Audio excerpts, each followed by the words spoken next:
Ola, nenas e nenos, como estades? Hoxe imos lembrar o conto que chega o lobo.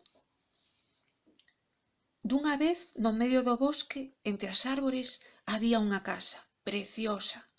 Nela vivía o noso amigo o grande cervo. Aquel día estaba bastante nervioso, non daba parado.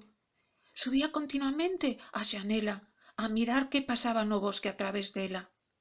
Foi así como veu que se achegaba polo camiño a súa amiga a coelliña. Viña berrando: «Que chega o lobo! Que chega o lobo! Ábreme, grande cervo!» Grande cervo baixou, abriulle a porta, tomouna da man e díxolle: «Acouga, respira, tranquila». Cando estivo mellor, subiron os dous a mirar pola xanela.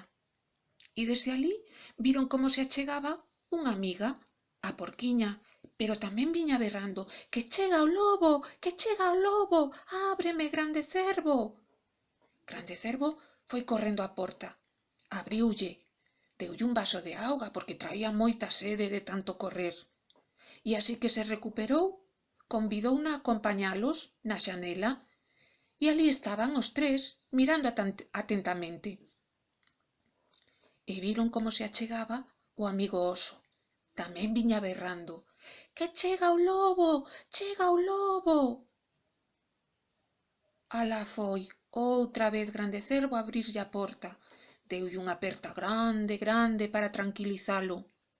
E cando estivo ben, subiron os dous, xunto con coelliña e porquiña, a mirar os catro a través da xanela. Estaban superatentos. E esta vez sí, viron que se achegaba o lobo, xa casi estaba na porta, non faltaba nada para que entrase na casa, e foron correndo á sala, a facer todo como tiñan previsto. Estaban moi nerviosos, e ficaron quietiños, mirando atentamente para a porta, a ver en que momento entraba o lobo.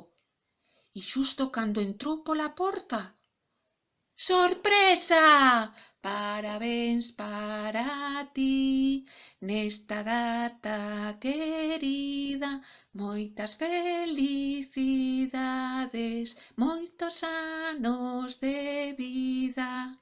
Parabéns, lobo, e parabéns a todos os nenos e a todas as nenas que fan anos nestes días. Un bico grande a todos. Chao!»